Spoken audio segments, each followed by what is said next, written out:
एक बार एक बिल्ली थी।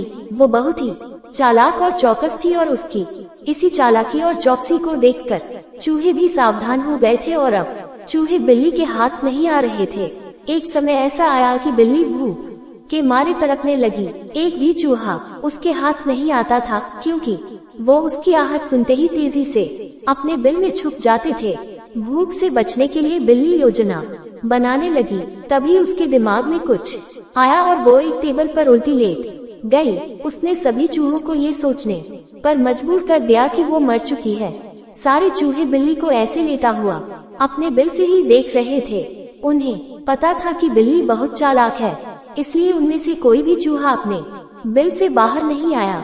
लेकिन बिल्ली भी हार मानने वालों में से नहीं थी। वो बहुत देर तक उसी टेबल पर उल्टी लेटी रही। धीरे धीरे चूहों को लगने लगा कि बिल्ली मर चुकी है। वो जश्न मनाते हुए अपने बिल से निकलने लगे। चूहे जैसे ही बिल्ली की टेबल के पास पहुँचे, उसने उछलकर 2 चूहे पकड़ लिए।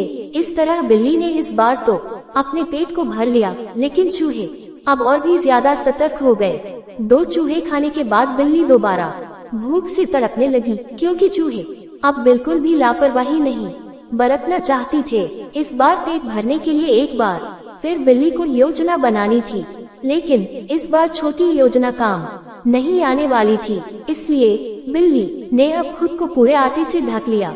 चूहों ने सोचा कि वह आटा है और उसे खाने के लिए आ गए, लेकिन एक बूढ़े चूहे ने उन्हें रोक दिया।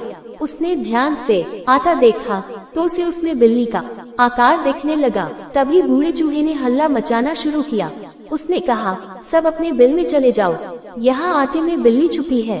बूढ़े चूहे की बात सुनकर सारे चूहे अपने बिल में चले गए। जब बहुत देर तक एक भी चूहा बिल्ली के पास नहीं पहुँचा, तब बिल्ली थकने की वजह से उठ गई। इस तरह बूढ़े चूहे ने अपने अनुभव से सारे चूहों की जान बचा ली। कहानी से सीख। बिल्ली और चूहे की कहानी से यह सीख मिलती है कि बुद्धि का इस्तेमाल करके धोखे से बचा जा सकता है।